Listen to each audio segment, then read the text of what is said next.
Do. All right, welcome everybody for this month's seminar. I'd like to introduce Dr. Guangyu Wang, who is the Associate Dean and Associate Professor of the Faculty of Forestry at the University of British Columbia, the Director of UBC's Multidisciplinary Institute of Natural Therapy, known as MINT, and the Director, National Park Research Centre.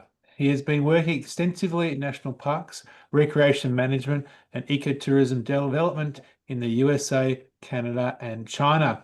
He brings extensive experience in protected areas research and project leadership while successfully managing over 4 million in research projects over the last 10 years. He has completed several research projects on forest therapy and its contribution to both social and environmental wellness. Currently, his MINT team is mainly focused on the effectiveness of forest soundscape, lightscape, and viewscape on human health and well-being.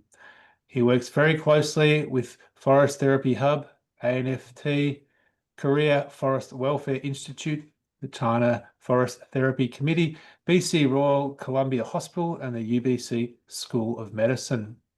He is the author of numerous books, chapters, technical reports, and scientific papers, including around 100 peer-reviewed international journals.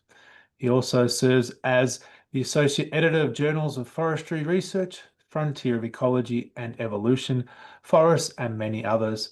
And he is also the Director of the Asia Pacific Forestry Education Coordination Mechanism, which is hosting today. We very much look forward to hearing his seminar today on forest therapy, its healing power from forests, origin theories and challenges and opportunities to learn more about how connecting with nature enhances human well-being. Please welcome Dr. Guangyu Wang. Yeah, thank you so much. I can share my screen, right? You should be able to, I hope. Yes. So we can see your slides. Okay. Excellent. Good. Thank you. Thank you for introduction. Good morning and good evening for wherever you are. My name is Guangyu Wang. As just Professor Chair was introduced. Today I will give the talk on forest therapy healing power from forests. Let me see. Before I talk about my talk today, I would like to introduce you guys about the second international conference on forest therapy is healing with nature. The international conference in 2022, we brought about 300 participants online to participate in this conference. This year we're doing the second the international conference online in person at UBC on the August 9 to 11. So we had a QR code. If you want to learn more about the conference, this is the QR code. You can link to our website. Also, you guys know that we have quite a lot of sponsors support this conference, including many global organizations. So let me start with my talk. I would like to, this is the outline introduction about what is the forest therapy, what the origin, the forest and human health, and the global forest therapy movement, and the scientific theory behind the forest therapy. I will give the one case study from Powell River, BC, Canada. Also, we talk about a little bit on emerging forest-based health industry in urban setting. Of course, every industry has the limitation. I will briefly talk about the limitation. So what is the forest therapy? A lot of people already know Sunny Yoko is originally from Japan. It's a guided or self-directed practice of immersing oneself into the forest or natural environment to promote the health and the well-being.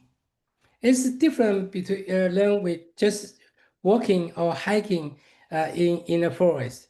This is a mindful, intentional, the sensual-based experience that encourages people to slow down, connect with nature through the five senses, also foster physical, mental, emotional visualizations.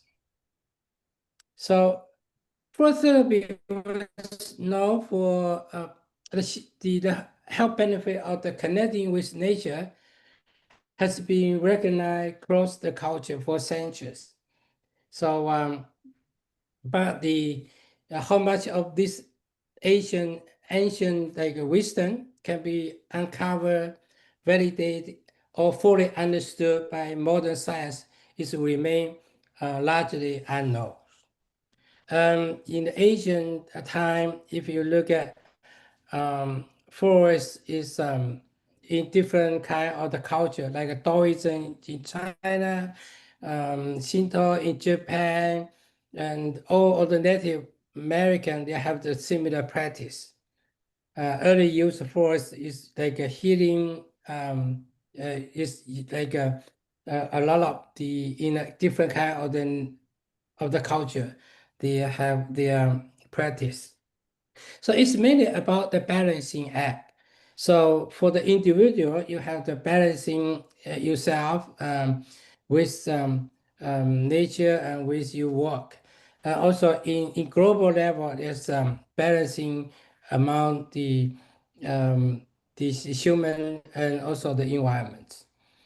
So the first, the healing power that can be traced back to very long time, specifically in what we're doing the research on COVID. We saw this is the photo from Yosemite National Park in US in 1918, when the Spanish flu killed hundreds of thousands of people. And the people was using the car to escape, to go to the national park to escape from this healthy crisis. So if you, we're also working on COVID and in Canadian, whole Canadian movement during the COVID. The paper we published in 2020 during COVID. Also, we follow up our research. You see, a lot of people during the COVID time, they are stay home, but the only place they are go is go to the national park or go to the green space or go to the park. So this is the kind of like people was trying to escape to get their mental and physical release. So based on the WHO report, right now, 1 of the 8 people in the world living with a mental disorder. So the most effective prevention and treatment option is the one of the you can go to the forest. But most of the people do not have the access to this kind of effective care.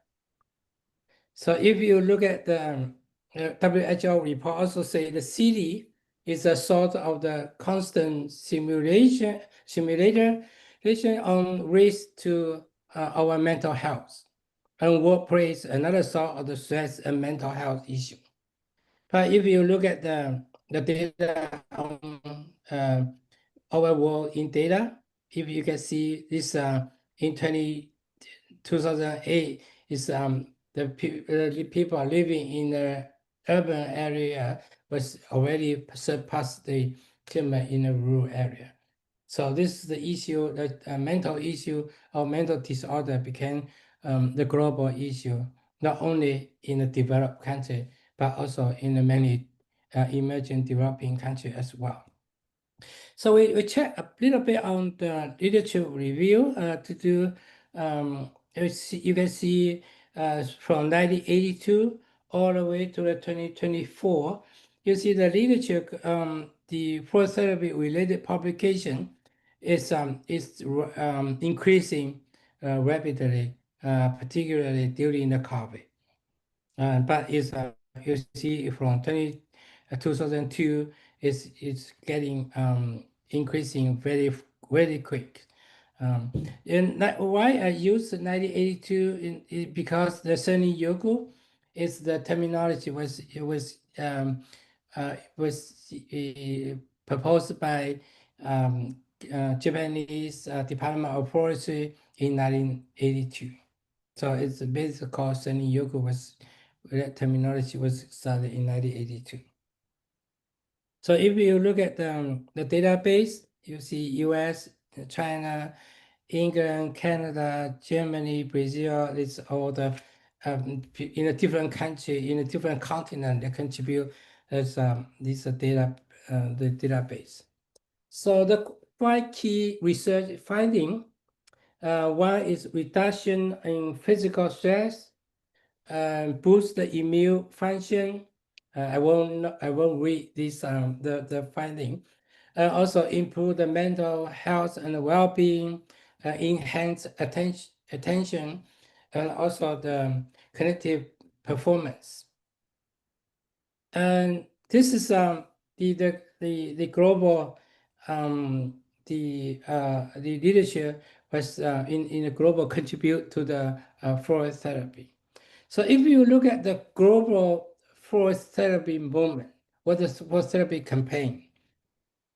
You see, this is one of the photo I was taken in outside of the UBC. We have the music and forest every year holding at UBC Pacific Spirit Park. So forest therapy, this in Germany, this is I think the 15 kilometer south of the Freiburg University. This is a small town. It's about 11,000 square kilometer. It's mainly black forest. Their population is about 20,000 people. 61% or 62% of the people was engaged on the health industry. Each year they get about 620,000 overnight visitors.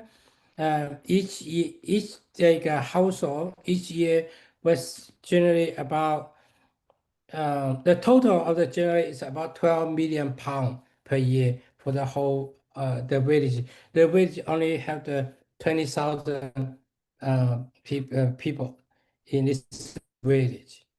So this is the birthplace in Japan and Akasawa.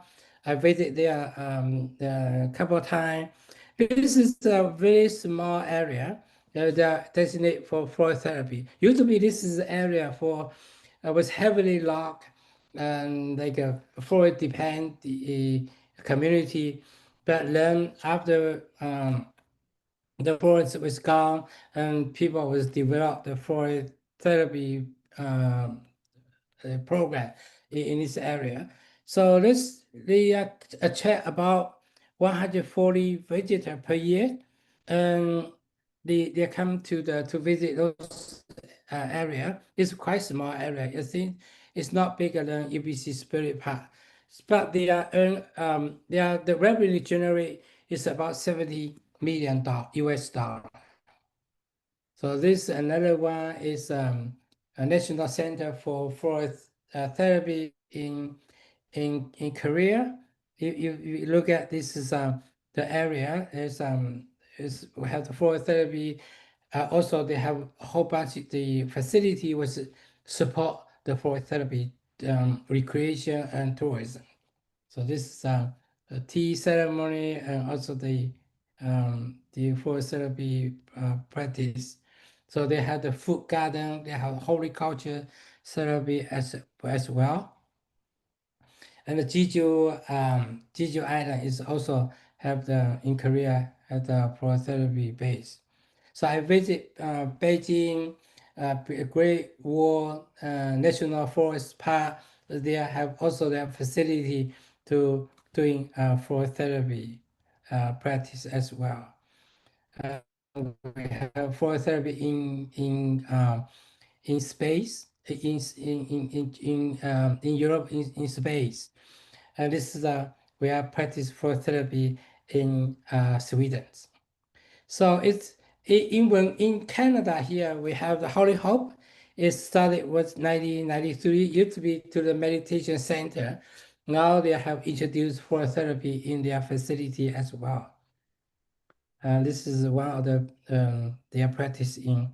Also in the in Nanaimo, in BC, Vancouver Island, they have the free spirit sphere. They also developed this kind of the forest therapy home to host people, and also the forest people can practice the forest and in forest therapy in that forest. EPC in Spirit Park, my teens always holding different kind of the forest therapy practice in UBC Forest.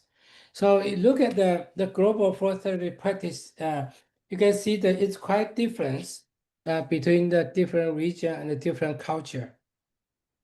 The forest therapy in North America is mainly is about like nature based, but in Korea, in China, they are is integrate with culture and nature based the focus. And in Asia, particularly, it's developed like a very big business, integrate with a hotel, restaurant, all those kind of things together.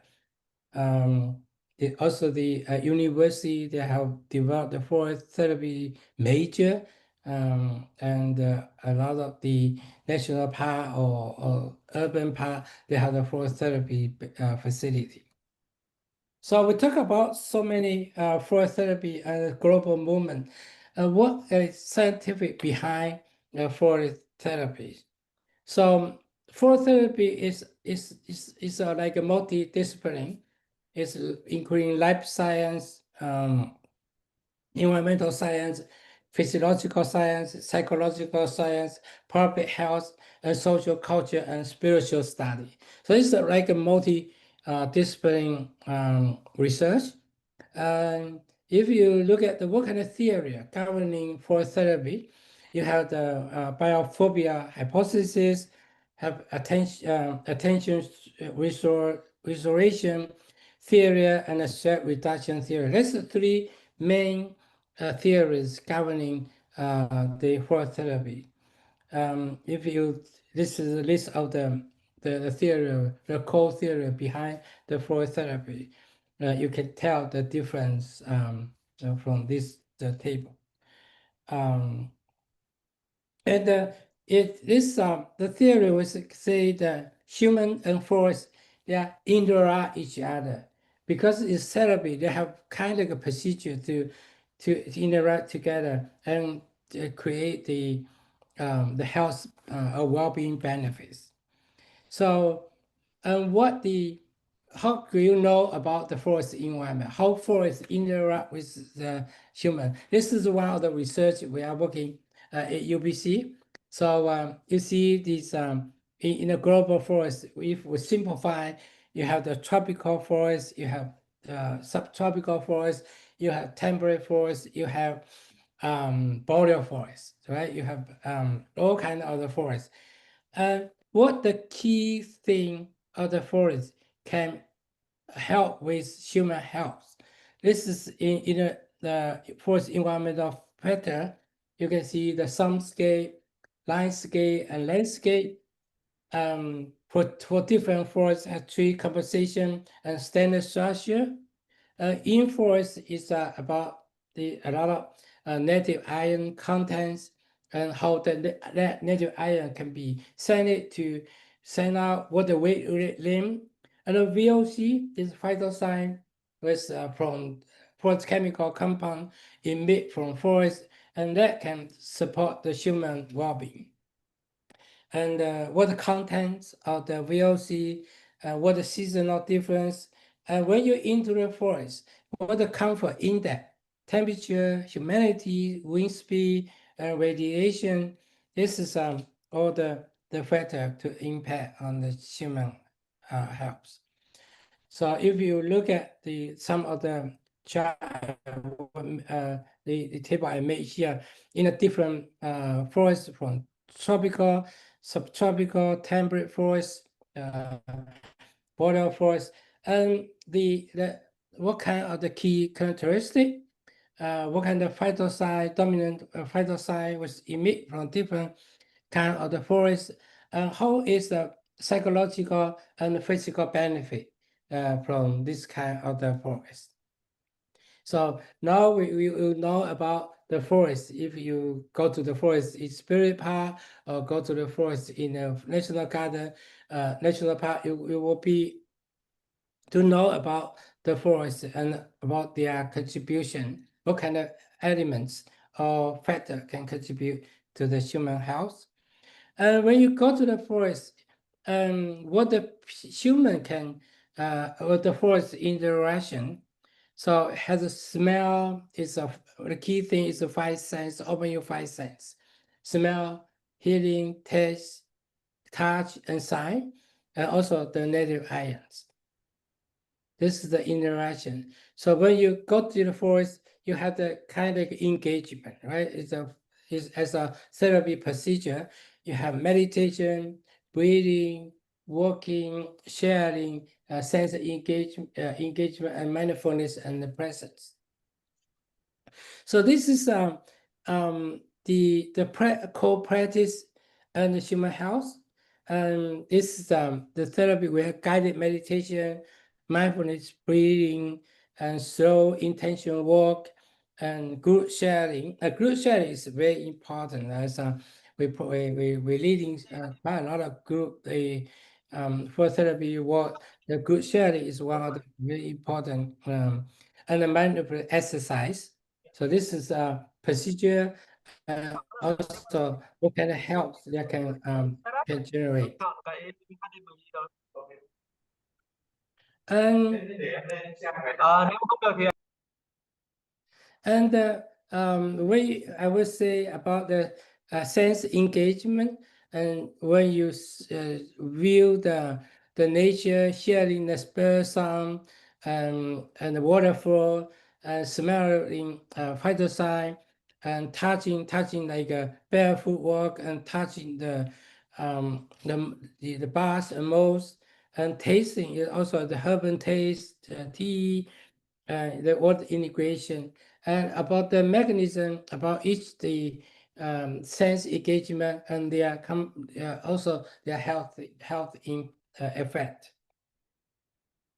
So this is the engage the human get into the people get into forest and how to engage with forest. So and this is the two part, and also what kind of the forest therapy procedure we are going to use. In the global level, we have the two it's about a lot of the forest therapy guiding approach, but I was divided by two parts. One was led by ANFT, an Association of the Nature of Forest Therapy Guide and Program that was founded by Amos in US. Another one is nature-based forest therapy. The first one is relational nature forest therapy. Another one is nature-based forest therapy. Was created by Alice. Is in Spain. Is a forest therapy hub, and this is it's more like evidence-based, more close to scientific-based forest therapy. So when they to do forest therapy practice, the monitoring normally is to do pre-test and the post-test, and it's mainly on personal vital sign, psychological assessment, and physiological assessment. So for the psychological assessment, is a lot of index can be used. I just list some of the index here can be used for psychological index. A lot of is already well developed. A different kind of the form can be used. Also the psychological index. This is more tricky. More it's related to medical experiments. Some is easy, like for heart rates, heartbeats, and also the blood pressure. Some is difficult, like for doing like MRI, for example. So they have different kind of the index can be used for psychological help. So this is the first therapy procedure we are using at UBC to for about 2-hour practice. This is the how to procedure. I won't go through very detail, but this is if you happen in BC or in Vancouver, welcome to our forest therapy lab. We can bring you guys to do the forest therapy in the forest. So this is a UBC forest therapy trail. It's quite nice forest. You can see it's like an old growth. It's not old growth forest, but it's a old growth forest in UBC Spirit Park. This is a forest therapy practice where we normally hold a UBC forest therapy area, and also we hold the forest therapy field training as well. So now we're talking about a lot of the thing about outside, in outdoor forest therapy, and how to human and people and the forest interact each other. So we also working on indoor simulated forest immersions. So this means we try to mimic the forest healthy key elements, bring the forest therapy in to the home, to the indoor. So the simulation the forest is including to mimic the soundscape, landscape using the VR or solution. And we're using phytosign compound and native iron enriched air. This is this is the forest therapy indoor with look like at UBC. This is indoor testing. We try to limit different the elements to under the certain control to test about the different soundscape, landscape, or native ions, and also the aromatic therapy, how to impact on the human health. So this is some of the research we are working on to see. This is a very interesting photo. This is forest therapy before we get into indoor therapy, and also this after 30 minutes experience in the into the after the forest therapy, indoor forest therapy. So you can see the blood cell is totally here is almost messed up. After 30 minutes, you can see this is quite different. So we're also working bring this kind of indoor forest therapy approach to different kind of the real estate company, to hospital, to the hospital as well. This is one of the example we are working with Royal Columbia Hospital. We're also working on forest therapy on different kind of the population, for the firefighter, to a college student, and to high school as well. Also our university college student. Well, I would like to give some of the case study how forest therapy can protecting forests and also the enhance the local economy. So this is one of the case we have in a city of the Pearl River in BC. This is I don't know you guys must have know about the Pearl River. This is it's a very old forest logging town. This You see, in the in the last century, this this is the huge coastal forest in the time you see the railway. It's kind of like Agasawa in Japan. This is they are supplied to the Pearl Rivers like pulp and paper mill. This mill in 1930 is supply about almost 1/3 of the pulp in North America.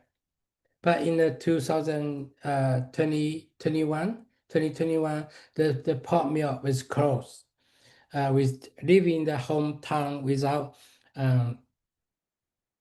economic support. So the city of the Pearl River invite us to go there to develop the forest therapy trail. This is one of the therapy trail. Introduce the forest therapy into their forest. It's one of the forests just nearby the town with the Pearl River city. So this is kind of the thing we are trying to establish to for the city. You know, the city was right now since the closing of the mill, the pulp paper mill, and the people was move out. A lot of industry people was move out and move in. A lot of people from either senior, the people they are building the senior home there, and high tech people, the people from Google, from Amazon, they are working from home and they are moved to the Pearl River. So based on this kind of the two population, so we develop a different kind of the forest therapy trail in this region. And also there's some outdoor like a camping thing. So this can generate quite a lot of, we expect can generate quite a lot of the revenue for the new city. Also we encourage them not only doing forest therapy, but also to, you know, in this forest area, you using different kind of the silviculture approach to see if it can be forest carbon credit can be generated from this forest.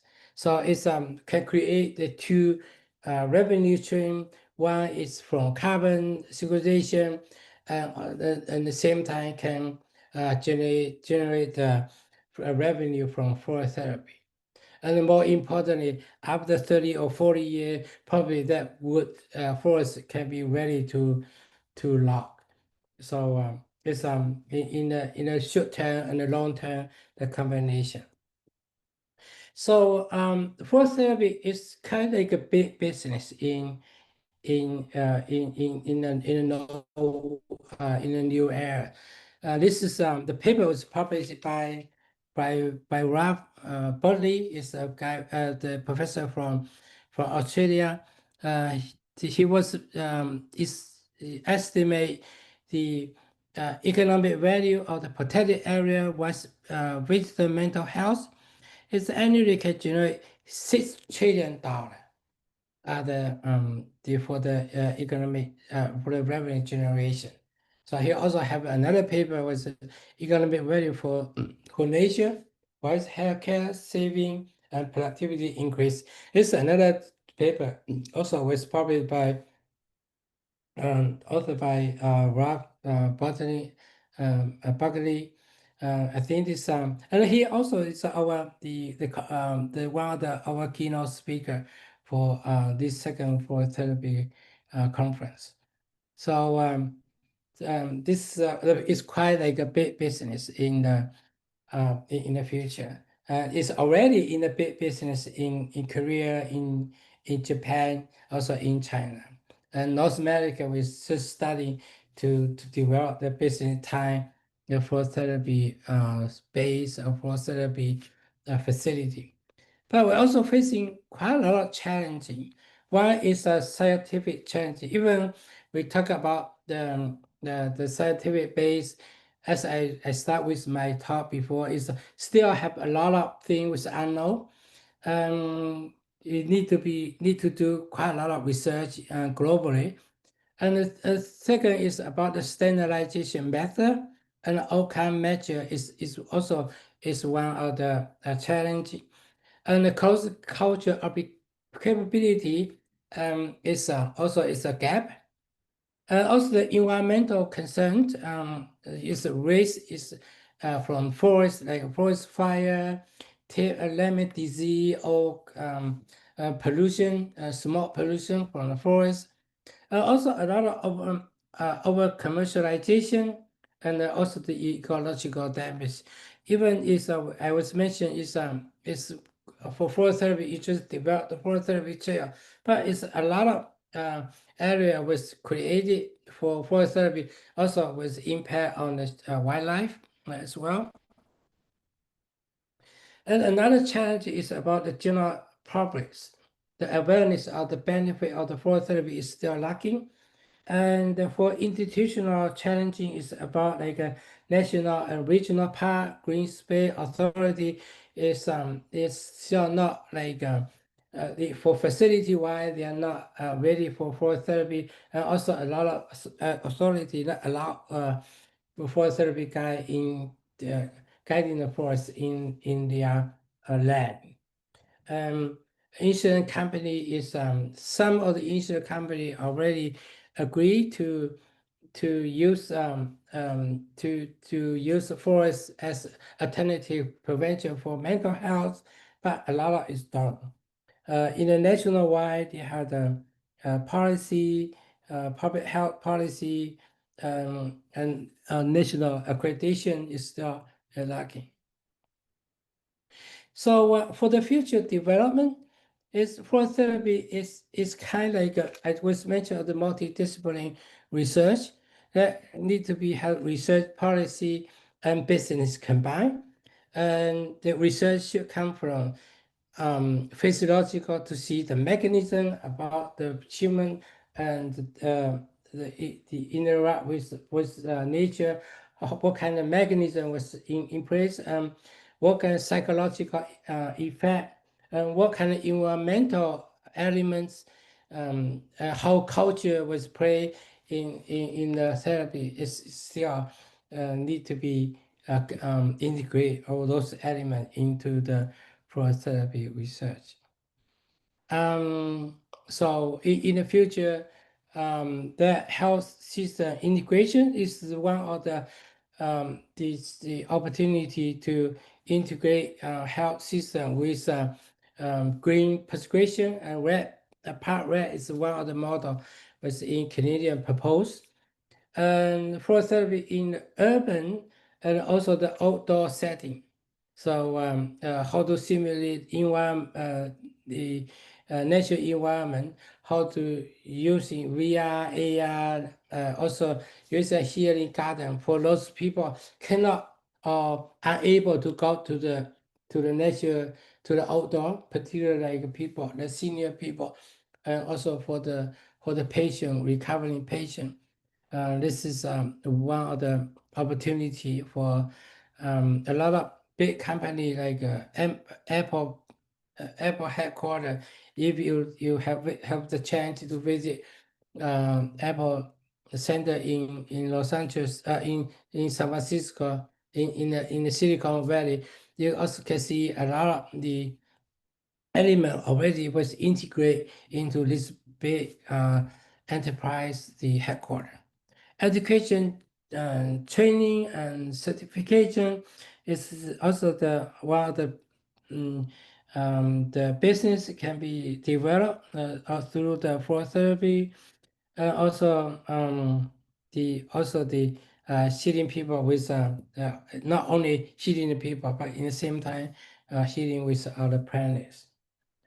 So I was also do a little bit promote again on my second forest therapy conference. This is in here we have, as I mentioned, we have Ralph. This is called the keynote speaker.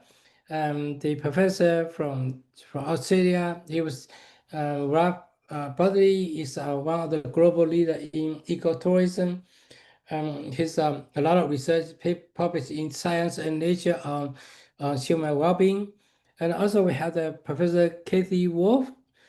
Is a professor from University of Washington. She's working on the social aspect of the forest therapy, nature therapy. We have Amos is a founder for ANFT. He is one of the global recognized the association training organization. And we have the Dr. Lin from University of Missouri. He's mainly focused on different chemical emission, like a phytosign from forests, how to impact on the human health. We have Alice here. Is also he's executive director for Forest Therapy Hub. Is one of the very big global organization based in Spain, headquartered in Spain. We have a lot of people, keynote speaker. So I will little bit thanks to all my my group for at UBC, my PhD, my master student working with me on the forest therapy research, and this is my bigger group in my lab. Thank you so much.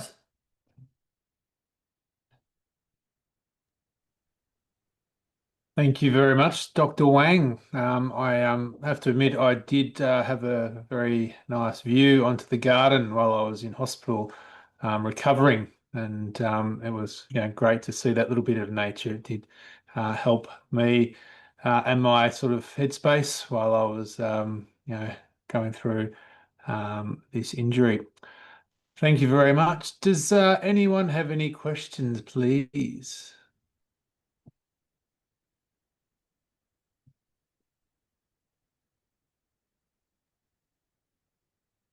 If you do have a question, just pop your hand up or feel free to write something in the chat as well. Yeah, I would just want to welcome everybody if they are interested in participate the second forest therapy conference. We also in our website also have the first forest therapy conference, the documentary, the document and also the video is free online. You can check it out. Excellent, thank you. We do have a question from Gamini. Please feel free to ask your question. Yeah, thank you. Thank you very much. And I think quite interesting and quite innovative way of looking the forest. Thank you very much for the presentation. My question is that is there any information that how the forest benefited in the way that you explain, particularly in the indigenous community? Yeah, we work very close with the indigenous group, particularly in Canada. We talk to the elder. They will say a lot of practice was similar than their practice in for the first centuries. They are doing meditation. They are doing the sitting together, have the group sharing. Also, they have the kind of pray is also was very similar than we did in the forest therapy. So we invite the elder to come in to give us about the culture, also not only for practical aspect, also for culture aspect about in their culture how that can be influence on their health. Yeah. Thank you. Thank you. Susie, you had your hand up next. Yeah. Thank you, Professor Wang, for the great presentation. So I have a question about the insurance. Like you mentioned, this first therapy is really has a lot of benefits to the human health, well-beings, and also other aspects. So do you know that for the prospect of including the first therapy into the public health insurance? What's the situation for the Canada, and do you know any other countries include this forest therapy in their like public health insurance? Yeah, that's a very good question. In Canada, you will have the Park Red. This is the BC Park Foundation, was led by Melissa Lam, is the president for BC Park Foundation. They have about 4,000 daughter is kind of like a licensing by the BC Park Foundation, and they can when they know about the people the patient have the mental issue, they can prescribe them to go to the park 2 hours a week. And also for some can go to the national park for the 1 week, and that will be covered by the insurance company. So this in Canada. In Korea also have the national health welfare program. This also can be covered by their national welfare program for go to the forest. I think more and more big company, millionaire company or multinational company, now they are starting to encourage their staff or employee to go to the nature, go to the forest. They have the give them the day off to go to the forest for certain time and to release their stress and to recover from the mental issues. Yeah, I think more and more in US Forest Service also discuss about the potential get the insurance company to recognize the forest therapy is one of the intervention for the human health. And more and more the country and company will do that kind of practice in the future right now. Okay, thank you. Excellent. Next on the list is Professor Bhatta. Thank you. Thank you, Wang. I'm from Nepal. So it's my pleasure to see you and a very nice presentation. Thank you. Regarding the Nepal context, because we have the small fragmented forest. So do you have any idea what area will reflect the such type of therapy, the forest area? Yeah, it's a very good question. We do forest element to do the measurement. We set up the equipment to go to the forest to see which area have good soundscape with lightscape, also the kind of landscape, waterfall, how the native iron contents. So we're thinking about is if you can have about 100 meter long, 50 meter wide, that forest cover canopy closure is about 60%, 50%, 60%, and those area is for forest environment is also can be say is suitable for doing forest therapy work. But also it need to have the trail was accessible for the local people or for the participant. Thank you. Zongo is up next. Okay, thank you very much. I'm from Vietnam and I work in the NGO and I also did some kind of certification for FSC and BFC. So I would like to ask the professor is about, any kind of standard for healing forests developed by the University of Guangyu Wang, I think in Germany, because in my hometown there are some landscapes kind of forest, like Dr. Bhatta asked you about what kind of criteria that we can use to evaluate if there are any suitable criteria or standard for forest to be qualified as a healing forest to help us in terms of Yes. Thanks. For the I had a meeting in last year in Sweden, meeting with FSC and PFC people. They have asked me whatever can working with them on the develop for therapy certification. This is the one of the things we are very interesting working with them. In globally, we don't have the international standard so far, but a lot of like ANFT flow therapy hub, they have developed their own flow therapy trails standard is to certify the flow therapy trail. So if you look at the ANFT and the flow therapy hub website, they have that kind of standard, and also some country like Japan, they have the national standard for flow therapy guide, for flow therapy base, and for flow therapy chair. That was issued by Japanese Flow Therapy Society. This the global is a national standard. So if any place need to be, or people can need to do the flow therapy guide, they have to be get a training from Japanese Flow Therapy Society.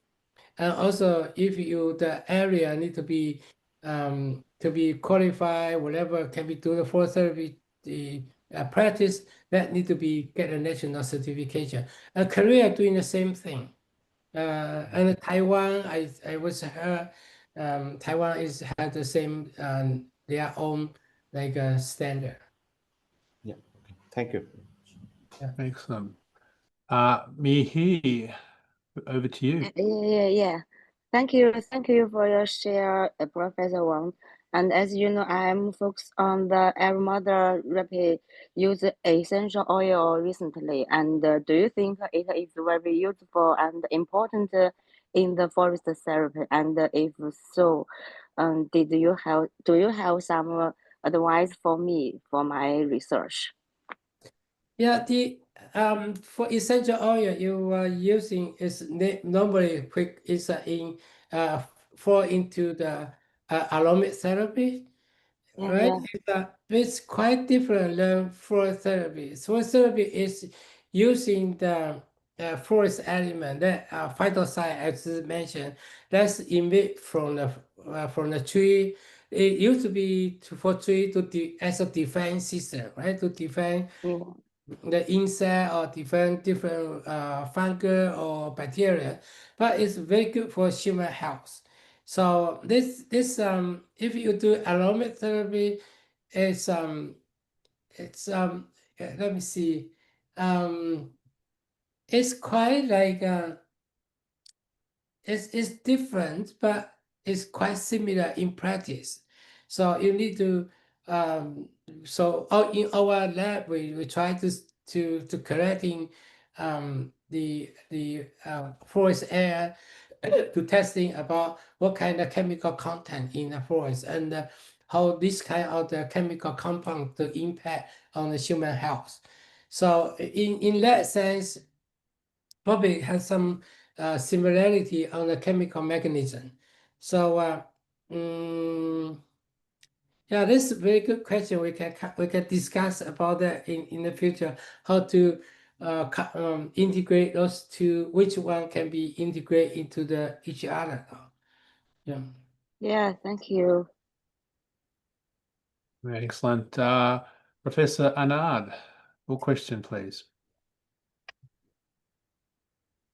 Thank you very much, Professor Wang, for your nice and excellent presentation and lecture. You have mentioned that several benefits which we are getting from the forest. Do you feel is there any impact of climate change on forest area, particularly on medicinal plants?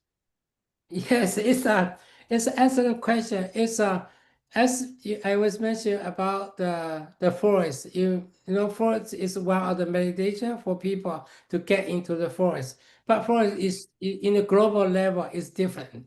So you came from we are in the temperate forest. You are probably in a subtropical forest. This tree composition is different. The phytocyte from the content in that forest is different. And this is a difference between the forest time. Also in the climate change, the impact on the tree distribution. So it's a lot of the forest was cannot suitable for that original place. They are died and new like a tree was replaced then. So but overall for forest therapy per se, it's not like influenced largely by the climate change, but we are more focused on what kind of the element can be provided in that local forest. So either native forest or national park, nature forest, or the forest in urban setting. Yeah, that's good to research area to think about the climate change and the impact on the forest and also relate to the human health. Yeah, thank you. Thank you. Thank you very much. Thank you. All right, we're coming close to the hour. Do we have any last or final questions for Dr. Wang?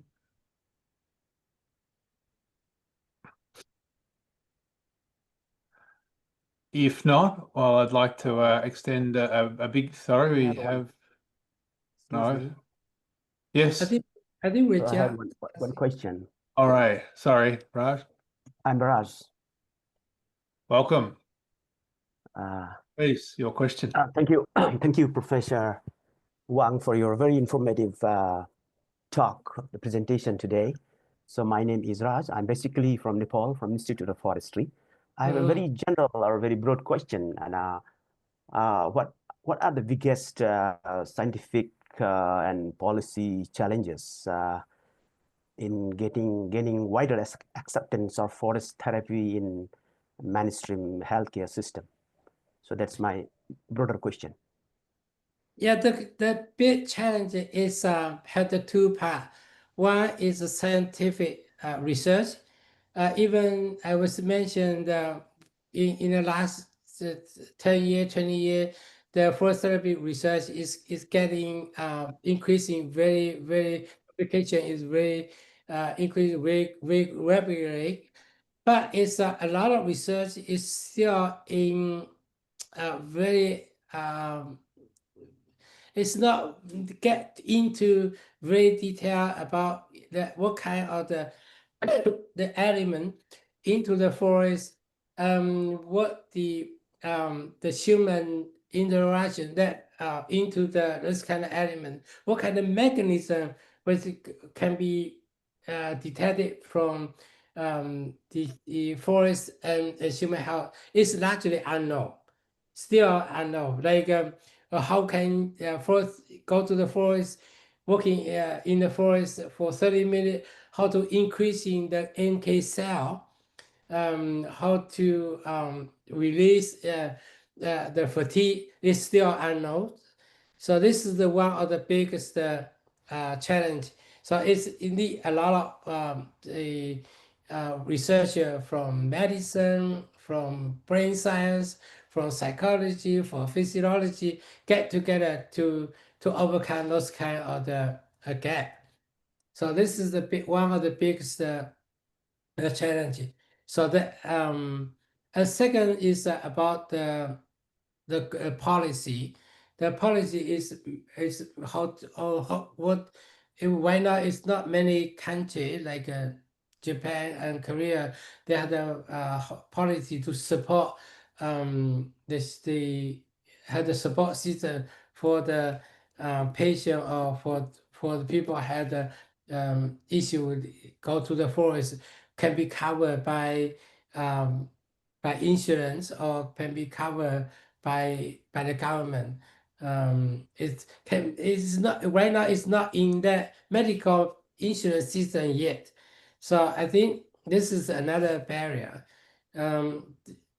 So these two barriers, I think, hand on hand, particularly for the more scientific based research and more evidence to show this is a more qualified of the research as needed. Okay, thank you. Yeah. Excellent. Well, given the hour, I'll take one last question. I've got a hand up from Carrie. If you can please ask your question. Hi, hello everyone.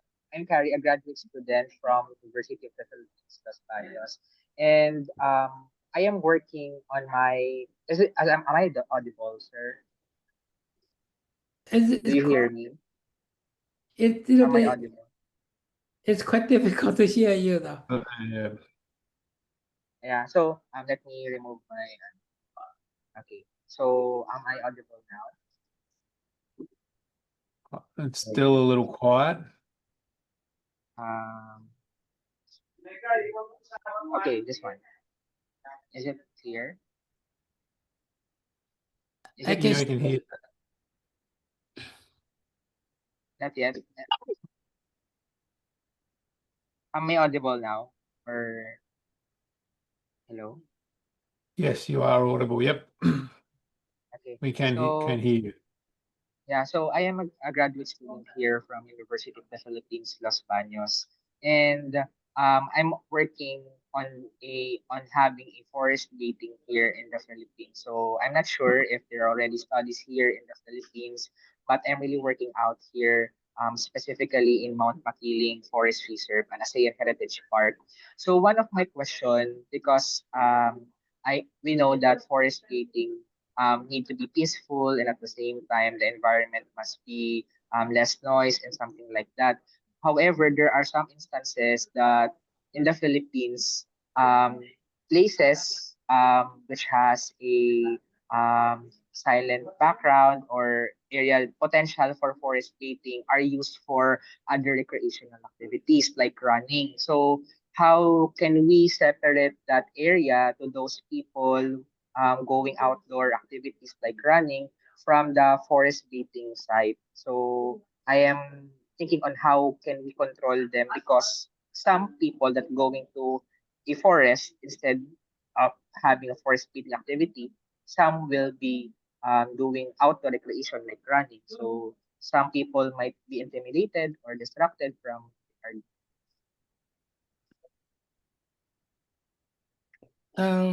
I cannot catch your question. Can you put it in a text or in a chat? I might be able to help you. Is interested in how to manage so different users in the forest. So people for therapy want quiet and peace, whereas other people go into the forest for activity, exercise, like running. How do you manage those different sort of objectives or within the forest? Okay, that's good question. And for the people, I was in my talk. Forest therapy is quite different. Like you're hiking and walking in the forest. Forest therapy approach is quite slow with intentional slow walk into the forest. Also, sometimes we sit together to do the meditation. So it's quite different than just running, hiking into the forest. If how to manage the forest, most of the area, like they are designated for forest therapy trail, that only for the forest therapy practice in that area. So I don't know for UPLP, I don't know what the forest therapy facility you have. Of course, probably people can use for forest therapy, also use it for recreation, right? And so that need to be I think the administration and also the people manage that land need to be to support sometimes at UBC we put the area to say this is in this time frame we have the forest therapy practice. So it's normally we reserve the area. Is it answer your question? Thank you, sir. So, you're suggesting that there must be a separate area for forest gaping, from the outdoor activities because there's no actually facilities yet here in UPLB. So I am the first one who's trying to take on the on that project so that I can include it on my dissertation. So thank you for that recommendation. Excellent. Thank you. Thank you very much, everybody, for your thoughtful questions after the seminar. Of course, thank you, Dr. Wang, for your wonderful presentation today and insights that you've given from all the intensive and extensive work you've done in this field. So thank you very much for sharing that with us today. Thank you also for everyone for your continued support and participation in the seminar series. We'll be sending out information for next month's presentation shortly, so stay tuned. Other than that, thank you again for your attendance today and best for the rest of your day, evening, morning, wherever you are today. Thank you. Thank you, everybody. Thank you for hosting to share the meeting today. Thank you. Bye.